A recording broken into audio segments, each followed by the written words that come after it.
নমস্কার, আশা করি আপনারা সবাই ভালো আছেন। সেদিনকে গুরু পূর্ণিমার দিন খুব ভালোভাবে আমাদের কেটেছে, দিনটা আমারও কেটেছে খুব ভালো। সেদিনকে আমরা একটা বৃদ্ধাশ্রমে গেছিলাম। তো সেই বৃদ্ধাশ্রমে গিয়ে সেখানে কিছু অনুভূতি হয়েছে এবং সেই অনুভূতি থেকে একটা কিছু লিখেছি, সেটা আপনাদের সঙ্গে একটু শেয়ার করব।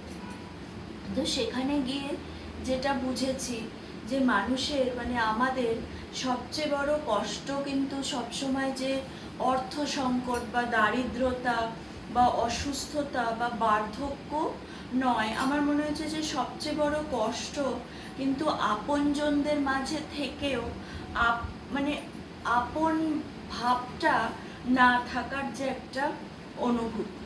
সেখানে অনেকের মুখে হাসি ছিল, আবার কারো কারো মুখে ছিল গভীর একটা শূন্যতা। ওদের দেখে বারবার মনে হচ্ছিল যে আমাদের সংসারটা কি সত্যি কেবল একটা বাড়ি, কিছু সম্পর্ক আর একসঙ্গে থাকাই, এটুকুই না, মানুষের ভেতরের যে আমাদের অনুভূতি, যেখানে ভালোবাসা, দায়িত্ব আর সহমর্মিতা, সেটাই তো আসল, তাই না? জাভেদ আখতার, বরাবরই আমার জাভেদ আখতারকে খুব ভালো লাগে, ওনার কথাগুলো খুব ভালো লাগে। তা সেদিন একটা পডকাস্টে একবার শুনেছিলাম যে উনি বলেছিলেন যে আমরা সবাই তো ফিলসফার নই, আর বড় বড় ফিলসফির বইও সবাই পড়িনি, কিন্তু আমাদের গানের মধ্যে দিয়ে, আমাদের ধরুন হিন্দি গান বা যে কোনো ভালো গানে কিন্তু লিরিক্সগুলোর মধ্যে যারা যারা তখনকার দিনের বড় লিরিসিস্ট ছিলেন, কিন্তু অনেক ফিলসফিক্যাল কথা ওইটুকু একটা সময়ের মধ্যে যে গভীরভাবে কিন্তু ওগুলো বোঝা যায়। কয়েক মিনিটের একটা গান কখনো এমন সব দার্শনিক ভাবনা, মানবিক সত্য এবং আত্মসন্ধানের কিন্তু সুযোগ করে দেয়। এরকম একটা গান আছে চিত্রলেখা সিনেমার, লতা মঙ্গেশকরের গাওয়া, আর সাহির লুধিয়ানভিজির এটা লেখা। লেখাগুলো কি অসাধারণ, যে সংসার সে ভাগে ফিরতে হো, ভগবান কো ক্যা তুম পাওগে। এই গানে ঈশ্বর অনুসন্ধানের প্রকৃত অর্থ নিয়ে কিন্তু দার্শনিক সংলাপ আছে।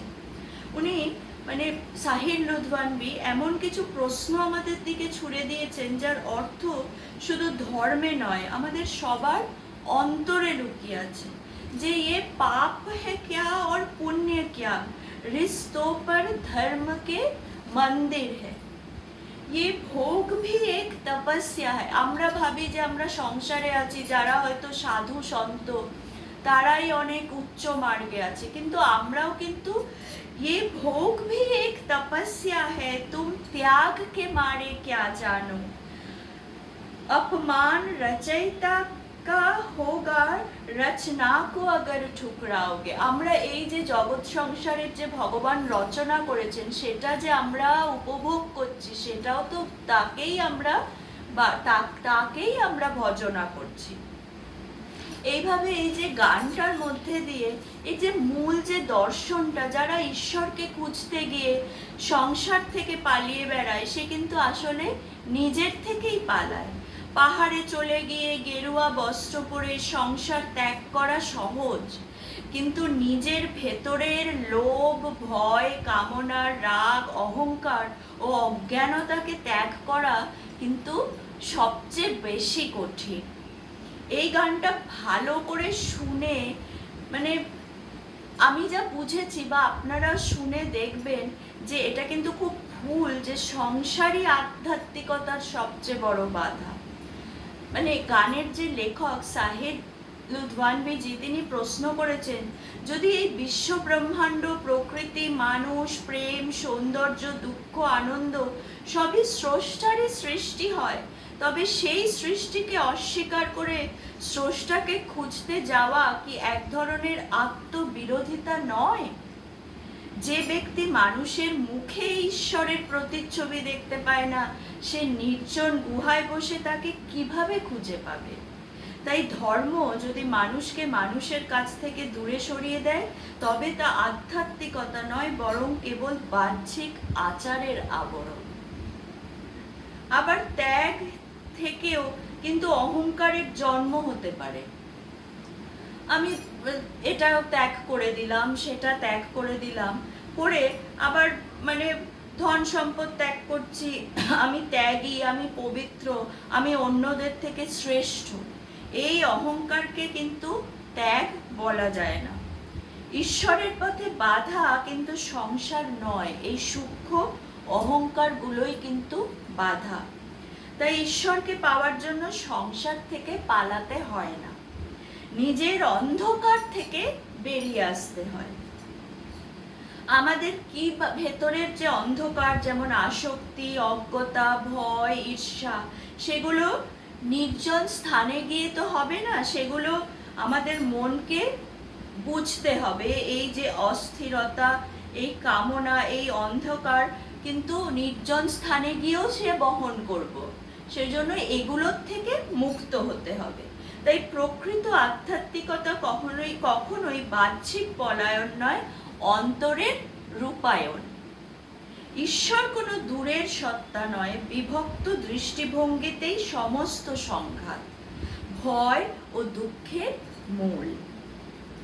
সেদিন সেই যে বৃদ্ধাশ্রমে যে থাকা যে মায়েদের যে দেখে মানে প্রশ্ন জাগলো যে তারা কি কেবল তাদের পরিবার থেকে দূরে, না আমরা সবাই ভালোবাসা, সহমর্মিতা ও মানবিকতার থেকে দূরে সরে এসেছি।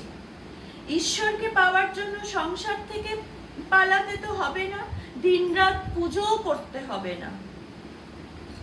শুধু নিজেদের হৃদয়ের যে অন্ধকার, যে উদাসীনতা, এই যে স্বার্থপরতা, অহংকার থেকে বেরিয়ে আসতে হবে।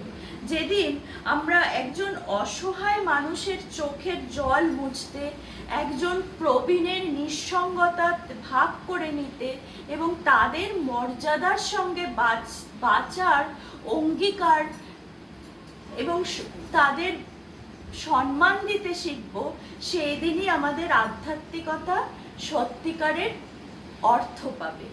কারণ ঈশ্বরকে সবচেয়ে গভীরভাবে অনুভব করা যায় সেই হৃদয়ে যেখানে করুণা, ভালোবাসা ও মানবিকতা জীবন্ত হয়ে ওঠে। ভালো থাকবেন সবাই। নমস্কার।